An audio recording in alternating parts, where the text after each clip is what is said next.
Hi, welcome to Unique Parenting. I'm B. Moise, and today I want to talk to you guys about why transitions are hard and what you can do to help your child transition from one activity to the next with more ease, hopefully, because sometimes you just want to go, right? Like it's like, hey, you've been playing this game, now we have this thing to do, can we go? But it may be very difficult for your child to break their mental engagement with that particular task to move on to the next thing. And the next thing tend to be something that needs to happen, right? Like it can't wait. And then you get the one more minute, 5 more minutes, 20 more minutes, 40 hours later. Transitions are hard. Transitions are hard for neurodivergent children because once they tap into the task and they're mentally engaged into something that they're doing, they are in this thing called hyperfocus mode or hyperfixation. And I talked about it in a previous video, but once they're hyperfixated, they're not capable of just breaking concentration. It is very hard. It's kind of like, imagine you're in a flow of work, right? Like you guys know I'm a writer. Check out my stuff. When I'm writing and I get in the zone to write, I am like writing and I'm just like they're just coming out of my head and I'm just kind of like going and typing away. If someone were to come in and try to break my concentration, it's really upsetting. And it's not upsetting just because this is something that I have to do.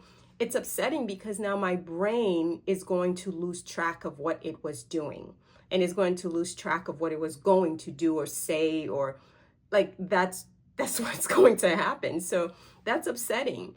It's the same phenomenon that's happening to a child. So when you're trying to get them to transition from one thing to the next, you're breaking focus. You're having them break that focus, and it is going to be very difficult for them to be back into mental engagement with that thing. Now, usually transitions are hard from desired task.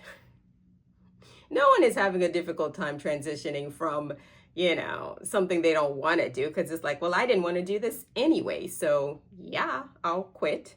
But sometimes it's also in the flow of a task that may not be as desired, but it's not like horrible. It could be homework, right? Or it could be something that they needed to do anyway, but they started too late. So now it's like, you can't start doing this thing right before bed.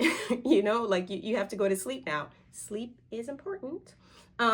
So that's why it is difficult for them to break transition, to break mental focus. It's too difficult and they can't do it with ease. But we can learn how to transition from one thing. Always, always, always give a warning. And I know people are usually thinking, I did give a warning. You probably did. You probably gave 50 warnings of the same, right? 50 times saying we're getting ready to go makes no difference, right? Because if that first part was not processed, especially if your child has auditory processing issues and they didn't hear you anyway. So it doesn't even matter if you said it 50 or 1,000 or 1,000,000, you didn't say it, right? So I do like my 3 different tries. I've said this before in previous videos and I'll say it again. You have to give like a verbal, like, hey, let's get ready to go, followed by a, hey, let's get ready to go, with an acknowledgement. And that's that child saying, yeah, I heard you. We're going to get ready to go. Like, we're going. I get it. And then followed by a physical prompt, which is usually a gentle touch, something that kind of tap into that child's sensory issues of like, being brought back into the current state.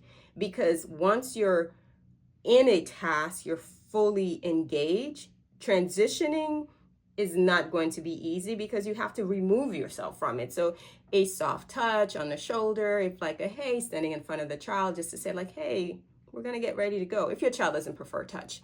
But usually a soft like, hey, we got to go, slight tap on the shoulder is just as effective. So these are some ways you can transition. Also talking about the transition, count down into the transition using your clock, saying, hey, we have 5 minutes, we have 3 minutes, we have 1 minute. These are all different ways you can help your child successfully transition. it will not be successful the first, second, third, fifth, 100th time. It is consistency. Like, you have to be consistent. Consistency is what's going to make this effective and work. If you do it once or twice and it's like it didn't work, no, it's not. It's not going to work once or twice or three or four, depending on the child that you have. Some kids learn quicker than others. Others may take a little bit longer. So you got to be consistent with the method that you're using to help your child transition. And you also have to transition when you say you're going to do it. If I say we're leaving the house in 5 minutes, 30 minutes later, I'm doing something else, that's inconsistent. I do have issues with getting out the house and seeing things that need to be done. That's just a byproduct of having ADHD. I literally believe I can start a 2-hour task in 2 minutes before I have to leave the house. Like, it's a problem, you guys. And that's why I talk about this. I think it's something for you guys to understand. That brain, it doesn't change, but it can be taught, right? And you can learn how to do things differently. Like, I'll look at something and go, Beatrice, this is not a good idea. Not now. You can start it when you get back. And chances are I won't when I get back, because I'm not really that interested. It's just that distractibility. But I wouldn't be able to easily transition from that task to get into the car to be on time.